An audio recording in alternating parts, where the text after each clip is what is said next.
E o Bitcoin e várias altcoins parecem estar fazendo uma armadilha. É disso que eu vou falar nesse vídeo. Vou atualizar a análise gráfica do Bitcoin, que está subindo um pouco mais de 2,5% hoje. Vou também atualizar a análise de dados macroeconômicos. Hoje tivemos uma importante e essa semana vamos ter outros também que podem mexer com os mercados. Vou atualizar a análise de sentimento do Bitcoin. Vou atualizar a análise das principais altcoins.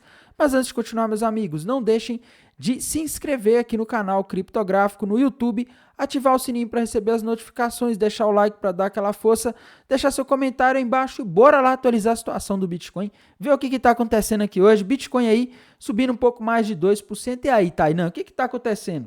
Pessoal, para mim é o que eu avisei ontem, tá? O Bitcoin chegou em uma região de suporte. Essa região aqui, entre os 60 e os 58 mil, 56 mil dólares, 56.500, né, para ser mais exato, região entre 60 e 56.500, para mim é uma região de suporte, tá? Quem tentou vender ou abrir uma posição short no Bitcoin, apostando que ele iria cair nessa região aqui dos 58, 60 mil dólares nas últimas vezes, se deu mal, tá? Porque o Bitcoin bateu nessa região e subiu. Eu avisei isso no vídeo de ontem, isso aqui podia ser uma grande armadilha para aquele pessoal mais apressado, né, que não espera o mercado formar padrões gráficos.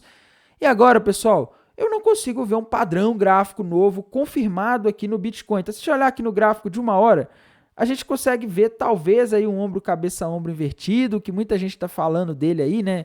Se a gente olhar aqui com calma, dá para ver, mas o volume não está assim confirmando muito, né, dizendo que a gente tem mesmo um ombro, cabeça, ombro invertido. Mas de qualquer modo, para quem quiser aí se arriscar a operar esse padrão aí que não está muito amigável, né, ele teria um alvo lá nos 64.120 dólares, tá? 64 mil dólares aí, para arredondar, seria o alvo desse padrão. Tainan, o Bitcoin vai buscar? Eu não sei, porque como eu disse, eu não estou gostando muito do volume aqui desse padrão, tá? Eu estou achando um volume meio estranho aqui. Não sei, tá? O volume do ombro, cabeça, ombro invertido, geralmente ele vai subindo ao longo da figura. Nesse aqui ele subiu no meio da figura mais e depois não subiu tanto, tá? Então, assim, não sei, tá? Eu não faria uma posição de trading com base nisso. Eu esperaria o Bitcoin formar algum padrão gráfico aí mais consolidado para montar uma posição de trading. E assim, do ponto de vista gráfico, para quem não quiser cair em armadilhas agora, eu acho que o mais adequado é aguardar para ver o que o Bitcoin vai fazer aqui agora, tá? Como eu falei ontem, pessoal, ele está numa região aqui que ele pode fazer o que ele fez das últimas vezes em que ele chegou, né? Que as últimas vezes em que o Bitcoin chegou aqui nessa região entre 60 e 156 mil dólares aproximadamente, ele subiu, tá? As últimas vezes sempre foi assim. Só que também, se ele acabar rompendo ali os 56.500 para baixo, aí ele forma um topo duplo e aí ele poderia cair até a região dos 44, que seria o alvo desse topo duplo, tá? Ah, Tainan, então você está falando que vai cair até os 44? Se romper os 56.500 para baixo. Isso não aconteceu, tá? Pelo contrário, as últimas vezes que ele bateu nesse suporte, ele subiu. Então, toma cuidado para você não cair em armadilha aqui nessa região, porque isso aqui pega muita gente, tá? Muita gente. O pessoal desesperado, Bitcoin caiu, sei lá, 5% ontem, vou abrir uma posição short aqui que vai formar um topo duplo, né? O pessoal faz muito isso, nem tem o topo duplo formado aqui, o pessoal já começa, ele nem rompeu, nem confirmou o padrão e o pessoal já começa a querer abrir posições aí apostando na queda, tá? Então, para mim, o gráfico do Bitcoin ele não está dando sinais novos, apesar da subida de hoje. Essa subida de hoje é muito comum quando o mercado cai muito por muitos dias e bate numa região de suporte, tá? É como você jogar uma bola de ping-pong no chão, né? Ou uma bola de basquete, ela quica para cima quando você joga ela no chão, tá? É a mesma coisa o mercado quando ele bate no suporte, ele tende a voltar na direção contrária. Então, é mais ou menos isso que está acontecendo hoje, tá? Eu acho que a gente vai ter que esperar, até porque, pessoal, como eu já venho comentando aí desde domingo, tá? A próxima sexta-feira vai ser um dia extremamente relevante para os mercados, tá? O mercado americano está até subindo hoje aí, né? Mercado americano aí, como sempre, na máxima histórica, é o que tem sido aí nos últimos meses, né? Mas a gente tem que olhar para os dados que vão ser divulgados nessa semana. E só para atualizar vocês, hoje a gente teve a divulgação de um dado macroeconômico importante de confiança do consumidor lá dos Estados Unidos. Ele veio em 100,4, tá? A expectativa do mercado era que ele viesse em 100, então ele veio acima da expectativa, né? Se a gente olhar isso aqui a grosso modo, é ruim, né? Porque mostra que os consumidores dos Estados Unidos estão mais confiantes do que o mercado espera. Se eles estão mais confiantes, eles consomem mais e tendem a estimular a inflação e assim o Fed não pode cortar juros, o que é ruim para o mercado de criptomoedas, tá? Mas a gente pode olhar isso aqui por um outro lado, viu? Quando a gente olha aqui, por exemplo, comparando com o dado anterior, que veio 101,3, 100,4 é mais baixo, né? Então, ele caiu, tá? Então, assim, a pessoa pode ver isso aqui, o copo meio cheio ou meio vazio, tá? Eu acho que, como ele caiu em relação à última leitura de maio, eu acho que isso aqui tá bom, tá? Não tá um dado assim assustador que vai derrubar os mercados, como alguns aí de confiança do consumidor que vieram em outros meses aí, que, por exemplo, vinha 114, 110 quando o mercado estava esperando 103, né? Aí já é outra história. 100,4 quando a expectativa 100, para mim não muda muito, não vai muito além ali do desvio padrão, tá? Mas a gente tem que olhar aqui também o que a gente vai ter amanhã, né? Amanhã vai ser um dia aí que a gente vai ter venda de casas novas nos Estados Unidos relativa ao mês de maio. É um dado relativamente importante, tá? Se ele vier acima da expectativa, mostra que o mercado imobiliário está aquecido. Se ele vier igual à expectativa de 636 mil ou abaixo, é o que o mercado vai gostar, tá? Porque vai indicar que o mercado imobiliário aí está dentro do que o mercado espera. Para mim, quinta-feira a gente vai ter um dado um pouco mais relevante, revisão do PIB do primeiro trimestre dos Estados Unidos, tá? A expectativa é que ele tenha um crescimento aí de 1,3. Se nessa releitura eles colocarem, por exemplo, um número acima de 1,3, pode ser ruim porque indica que a economia vai crescer mais. Se a economia cresce mais, ela tende a pressionar a inflação para cima. Se a inflação é pressionada para cima, você tende a ter o Fed não podendo cortar juros esse ano. Tá? Se o Fed não corta juros, vai ser difícil a gente ter uma valorização consistente das criptomoedas, do Bitcoin e de ativos de risco em geral. Já se esse número vier igual a 1,3, o mercado vai, beleza, é isso aí que a gente esperava. Se ele vier abaixo, por exemplo, aí pode ser um bom sinal para os mercados. Pode indicar que nessa última revisão, a economia dos Estados Unidos pode ter crescido menos do que eles estavam achando antes. Se ela cresceu menos, é sinal de que a economia dos Estados Unidos está enfraquecendo e que o Fed vai ter que cortar juros em breve aí, não vou dizer que em setembro ou em dezembro, tá? Mas ele vai ter que cortar juros em algum momento próximo aí, talvez no ano de 2025, porque a economia dos Estados Unidos está perdendo tração. Então tem essas duas formas de ver esse dado. A gente vai ter pedidos iniciais de seguro-desemprego também, que a gente tem toda semana, mas para mim, meus amigos, a cereja do bolo da semana é o núcleo do índice de preços PCI, tá? A gente tem dois principais dados de inflação nos mercados. A gente tem o CPI, que é o dado que o Fed não tem uma meta para ele, tá? Mas ele é importante, mas não é tão importante igual ao núcleo do índice de preço PCI, porque o núcleo do índice de preço PCI é o que o Fed olha para decidir se ele corta juros ou não, tá? Então, se esse dado aqui, na próxima sexta-feira, vier acima do 0,1 esperado, a gente pode ter uma reação ruim dos mercados, porque vai estar indicando que a inflação está acima do esperado. E o que o Fed quer ver para começar a cortar os juros ainda esse ano? Ele precisa ver justamente esse dado aqui, que está em 2,8 agora, convergindo para a meta, que é 2. Tá? Se ele vem acima do esperado, aí, por exemplo, vamos supor que vem 0,3 na sexta-feira, aí ele não vai cair para 2,6 e vai estar mostrando que a inflação não está caindo tão facilmente. Então o Fed é obrigado a deixar os juros mais altos para combater a inflação. Se ele deixa os juros mais altos, ativos de risco como bitcoins e criptomoedas tendem a não valorizar e até mesmo a se desvalorizarem, como aconteceu aí depois da última reunião do Fed, onde foi divulgado o dot plot, que trazia ali uma projeção de que os juros não iriam mais cair em setembro, tá? Indicavam isso. Né? Então a gente tem essa situação, tá? A gente vai ter que aguardar, Tainan. Você acha que esse dado vai vir ruim ou bom? Infelizmente, pessoal, eu não gosto de tentar adivinhar como um dado desse vai vir, tá? Mas uma coisa que eu posso dizer para vocês é: o mercado está meio que apostando que ele pode vir bom, tá? Porque o último dado do CPI, que é o outro dado de inflação que eu mencionei, na última leitura, ele veio abaixo da expectativa. No PPI, que é o índice de preço ao produtor, a inflação ao produtor, ele veio uma deflação, tá? E lembrando, muitos dos componentes, alguns dos componentes usados para calcular o PPI, que é o índice de preço ao produtor, no qual a gente teve uma deflação, também são usados para calcular o PCI, o núcleo do índice de preço PCI, tá? Então isso aí faz com que o mercado esteja extremamente ansioso e acreditando que esse dado pode vir bom, pode vir abaixo da expectativa ou no melhor ou no pior dos cenários dentro da expectativa, porque a gente teve uma deflação no PPI, né? A inflação do PPI ao produtor, ela diminuiu, ela não só não subiu, como ela diminuiu, tá? Então é um excelente sinal. Então o mercado está relativamente otimista e isso é que é o problema, pessoal, porque quando o mercado está muito otimista com o dado,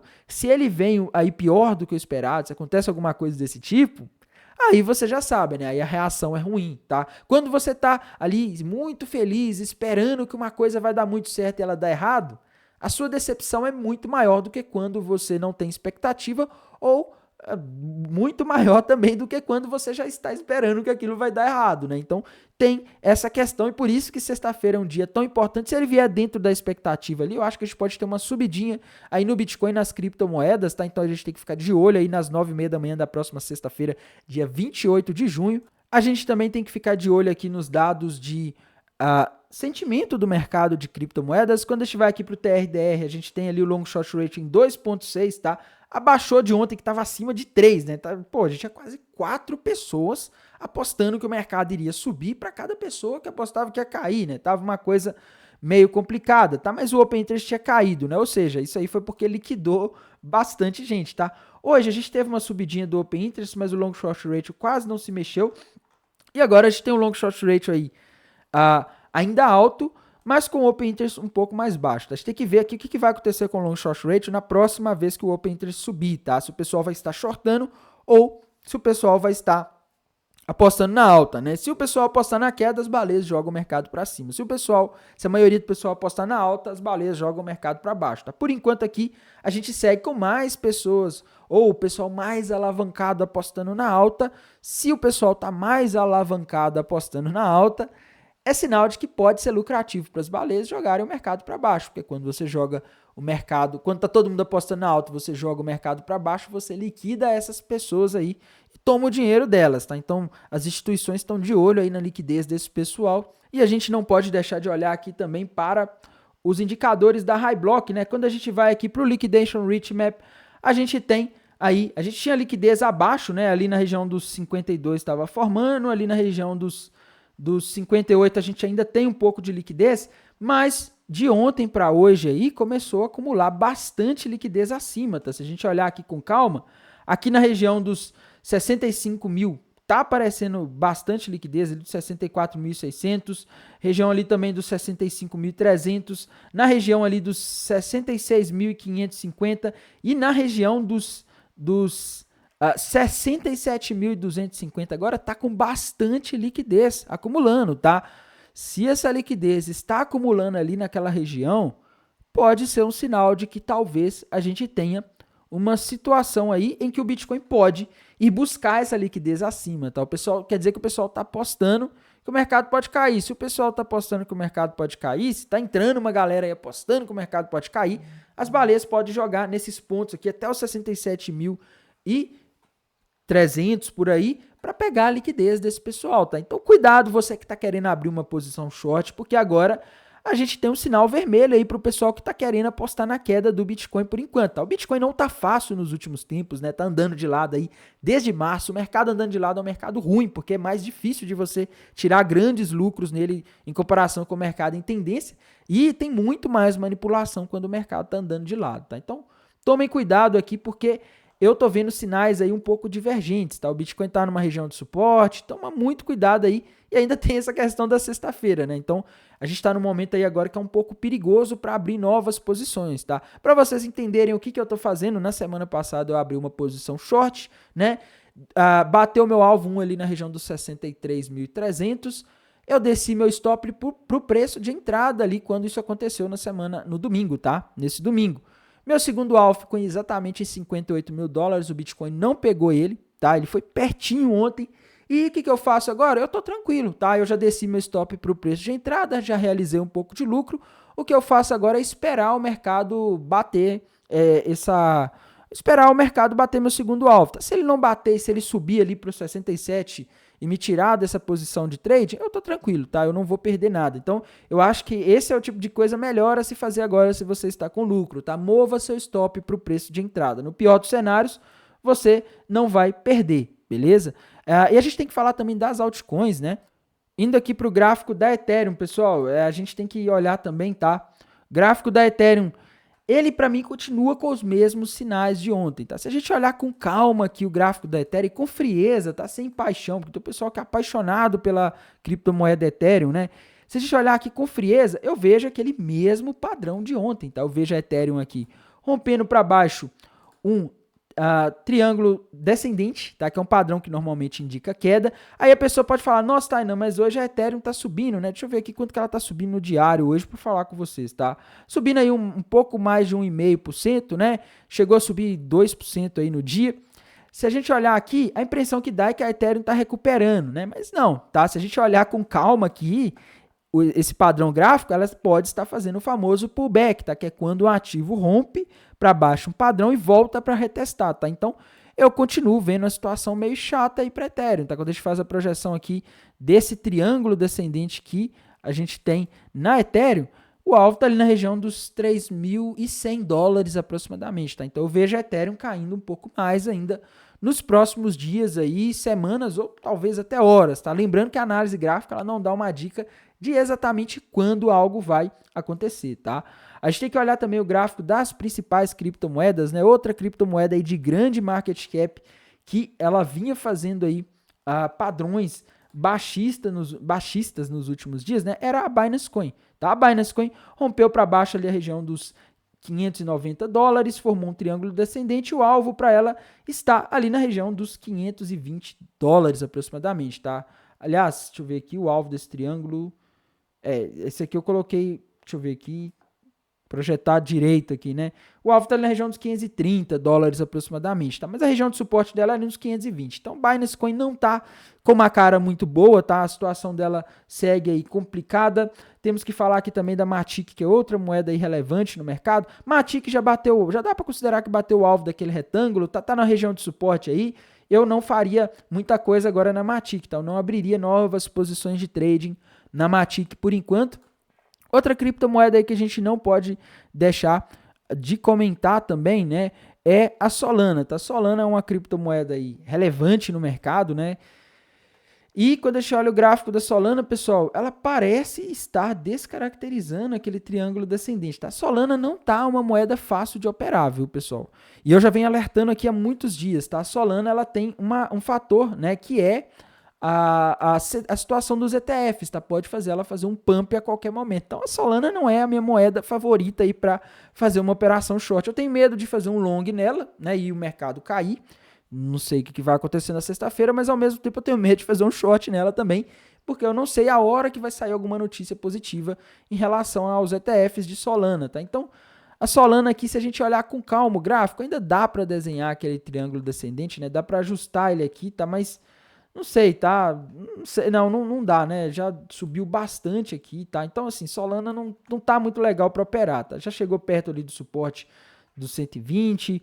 Eu não mexeria com a Solana, tá? Sinceramente, é uma moeda aí que hoje eu vejo um viés um pouco duvidoso aí para ela. Não tá muito claro a direção que ela pode tomar aí nos próximos dias ou horas, tá? Outra moedinha que a gente não pode deixar de comentar, Cardano tá subindo hoje, mas a Cardano tá com um gráfico que não tá dos mais legais aí em termos de curto prazo, tá? Quando a gente olha aqui o gráfico da Cardano, eu vejo um triângulo descendente, o alvo dele tá ali nos 34 centavos de dólar, né? Ela chegou ali nos 35 centavos de dólar, talvez dá até para considerar que bateu aí no alvo, tá? Mas ela também rompeu para baixo um topo duplo que tá com um alvo lá nos 28 centavos, o suporte mais forte para ela tá lá nos 24 centavos aproximadamente, tá? Então assim, eu vejo um viés baixista aqui para a ADA Cardano no curto prazo, infelizmente, tá? Enquanto o Bitcoin não virar para cima, eu acho um pouco difícil a Cardano ter uma performance aí maravilhosa como a maioria das pessoas gostariam, tá? Eu acho que ela tá com um gráfico que tá com muita cara de queda, ao contrário de algumas outras moedas que já estão no suporte, né? Como a Matic, a Cardano ainda parece ter um pouco de chão para cair, tá? Outra criptomoeda que a gente não pode deixar de comentar, XRP, galera, Ripple, tá? A Ripple hoje está até fraca, né, pessoal? Se a gente olhar aqui o gráfico dela, gráfico diário da Ripple, a gente vê aqui que ela não está subindo muito, né? Menos de 1%. Até o Bitcoin está subindo mais que a Ripple hoje. Tá? Se a gente olhar aqui, ela está dentro de um triângulo descendente. O alvo desse triângulo descendente, ele está ali na região de aproximadamente 33 centavos de dólar. Tá? Então, assim, a Ripple ela pode se desvalorizar mais aí nos próximos dias ou horas, tá? Infelizmente não estou conseguindo ver uma perspectiva altista para ela, não consigo ver um padrão altista, e para mim, assim como a maioria das criptomoedas, das altcoins principalmente, não tá dos gráficos mais legais, tá? Então, pessoal, por esse vídeo de hoje é isso, tá? Vejo vocês aí vejo vocês na manhã, né, no próximo vídeo. Desejo a todos aí um excelente final de terça-feira, um bom descanso e bons negócios. Até mais, tchau!